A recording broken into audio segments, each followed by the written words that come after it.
Bonjour à tous, bienvenue au domaine pour une nouvelle vidéo. Aujourd'hui, on va voir le décuvage des bourgognes rouges.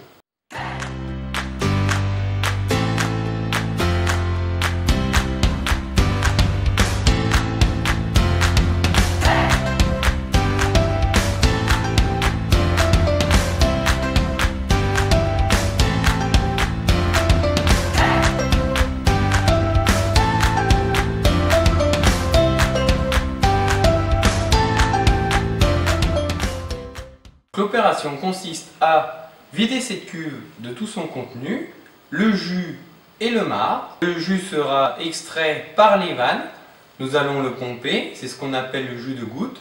Le marc va être mis de cette cuve dans ce pressoir, et ce sera ce qu'on appelle le jus de presse.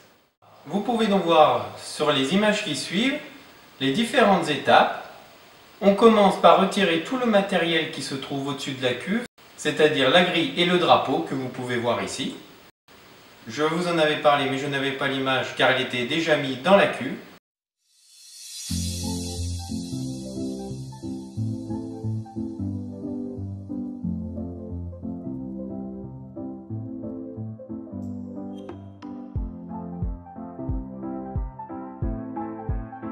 Ensuite, je commence le montage du pressoir.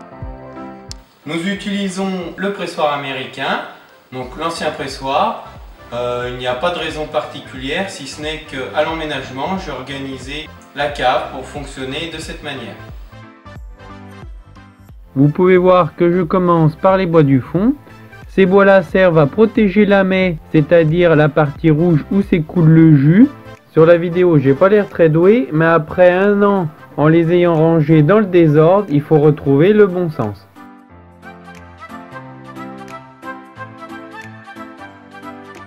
Puis on met en place les grilles qui retiendront le marc.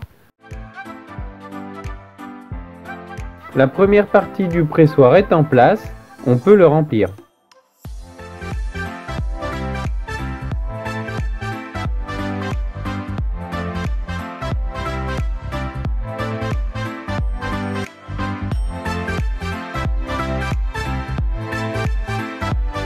Une fois la cuve vidée, on égalise le marc pour que les bois soient plus faciles à mettre en place.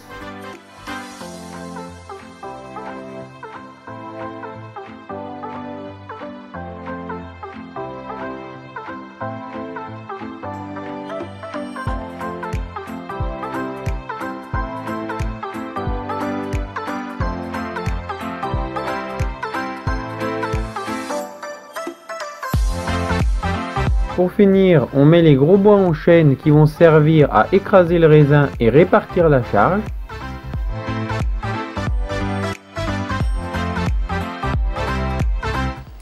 Dès que les bois sont mis en place, le jus commence à s'écouler du pressoir. Puis on descend la partie mécanique et on peut commencer à presser.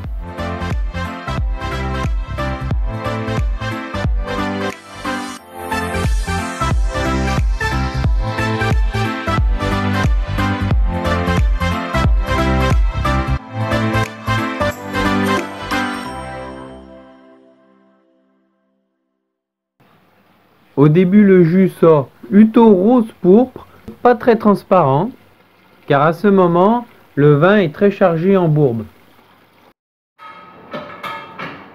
Je commence le pressurage avec la grande barre métallique que l'on appelle la ganache, qui me permet d'actionner le mécanisme. Dès que je vois que le jus sort en quantité importante, je m'arrête, j'attends qu'il s'écoule et je reprends. Quand le mécanisme devient trop dur à actionner, j'utilise le vérin hydraulique. Le système hydraulique permet de serrer plus fort sans avoir à rajouter une longue barre pour décupler la force et il permet de travailler tout seul. Plus le temps passe, le vin devient plus clair, plus transparent et prend une couleur rouge plus proche d'un vin fini. À ce moment-là, nous sommes au 14e jour de cuvaison. La densité est passée à 995, donc il ne doit plus y avoir de sucre. Pour en être sûr, je fais un échantillonnage à la fin du pressurage pour emmener à l'œnologue et qu'il vérifie ses paramètres. Le sucre, savoir si les fermentations alcooliques sont complètement terminées. Le degré alcoolique final. Et l'acidité pour voir si le vin a commencé les fermentations malolactiques. Une fois l'ensemble du vin en cuve, les vinifications seront bientôt finies. Il ne nous restera plus que les malots à surveiller, mais ça, nous y reviendrons dans une autre vidéo. J'espère que cette vidéo vous aura plu. N'hésitez pas à poser vos questions en commentaire. À bientôt au domaine dans une nouvelle vidéo.